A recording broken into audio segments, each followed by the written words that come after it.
here we are with the FZ6R. We're headed out on track, first session of the morning. It is cold. I drew the short straw, so I am going to be riding it first. Easton will try her out later. The goal today is not to get run over by the fast bikes as I figure this thing out.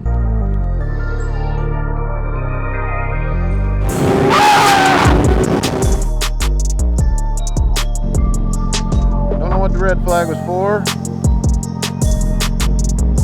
Don't think it was Easton. I'm gonna go ahead and go back out again. Why not, right?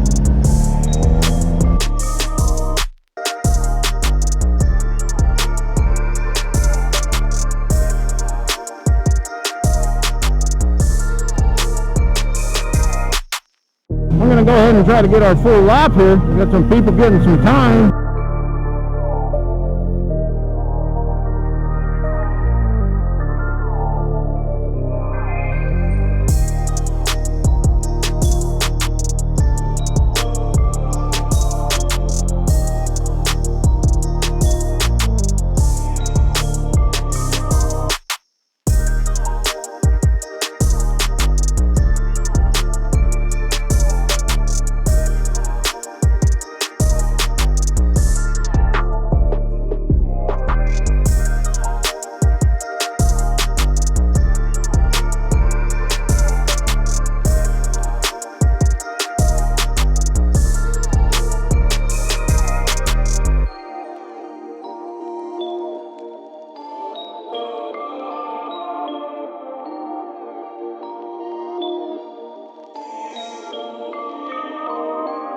Hey, welcome to Working Class Customs. Today we've got for you, as promised, the, I can say it now, FZ6R review. You say it because you're reading it.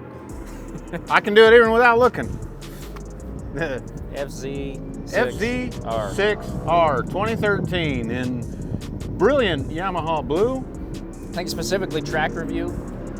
We have not ridden it on the street more than just around the neighborhood, but we took it out. We're back at Carolina Motorsports Park, knocking a lot of stuff out for you here, guys, but took it out, well, one session each this morning. One session each, one 20-minute session in the intermediate group.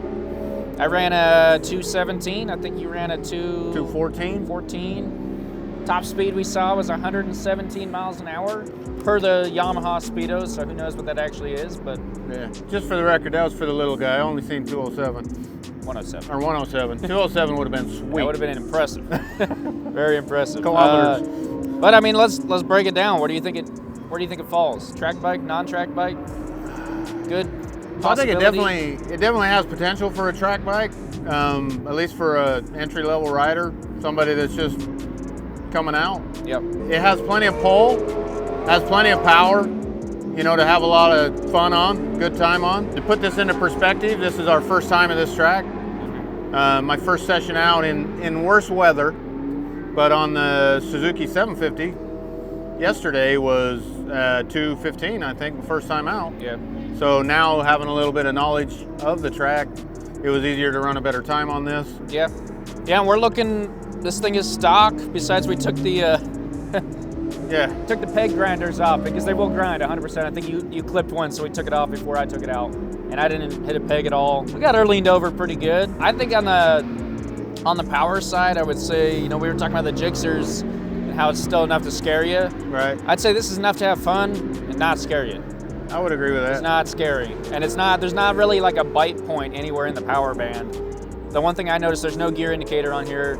There's no electronic anything. It's all just motorcycle. No power modes or anything, but the one thing I noticed was that I didn't have a gear indicator, but it also didn't really matter what gear I was in. I had power, enough power at any RPM. There were times that I'd get out of a corner and be like, I should have downshifted, but there was still plenty there to get me going again to carry it through. So definitely not like it's not like riding a 400 or a 300. There's plenty of oomph there.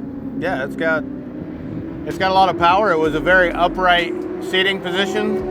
This bike has an adjustable seat, and we have it adjusted all the way down for his size and my short legs.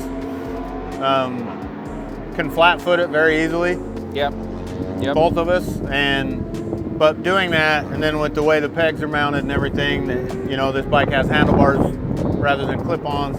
It's a very upright riding position. Yeah, I'd say the track pros for this bike is the power it does have. It's still got really good brakes. I mean, it's dual discs up front, and it's lightweight. It's skinny, it's lightweight, it's nimble, it's on skinny tires, but it's still got enough power to where you can actually have some fun with it. You're not just gonna get completely blown down. You can kind of give her what she's got. She's got it there. I'd say the downsides are there's no adjustable suspension. You are in that much more upright seating position. The rear sets aren't adjustable. It's very much, this is how it is. But I think if you have one and you're thinking, I can't go to the track because I don't have a Super Sport, I think my biggest thing is don't let it stop you. This thing was still kind of a riot out there. Definitely. That's 100%. Don't let that stop you. This would be a fun, especially like a first track day. Yeah, absolutely. Maybe through your fifth track day. I mean, you're not going to get bored with it. That's what I think it'd be great to learn on because it's a lot like the other ones you see. But then, like I said, it's still kind of got the power, so you're not just stuck on a little bike. So let's talk about the pegs a little bit more. Okay. So on the pegs, the ground clearance is for an advanced riding position. They're quite low, and I think you mentioned, you know, on some forums and things you had read that was one of the biggest complaints against it. It is what the internet says. Yep. So we can verify that. I was limited on my times today, even though it was just one session. I was very limited about how far I could lean it over. Yep. That's really what held me to those times. It wasn't a power holding it back, and what really surprised me is the suspension felt great, and I was confident in that little rear tire. Yeah. I was confident through all the corners. It was all the pegs. Yeah. It was all the pegs. If those pegs were out of the way, I would have thrown this quite a bit faster down the track. It was reassuring how, like coming through, you know, 1, 2, 3 here. If you guys haven't seen our track review, go check it out. But I'd come through and I was actually it's super easy to toss side to side, but it wasn't like the grip was there. Yeah. Whatever I asked of it, it gave it. And yeah, I wasn't pushing the thing, but it had it all. So I think I wouldn't seek it out as a track bike per se, unless you're looking for something smaller to start on, but you don't want a 300, then it's not a bad option. Definitely not something that's gonna stay forever. Right. Like we've talked about possibly, you know, putting an R6 front end on it and putting rear sets on it and all these things.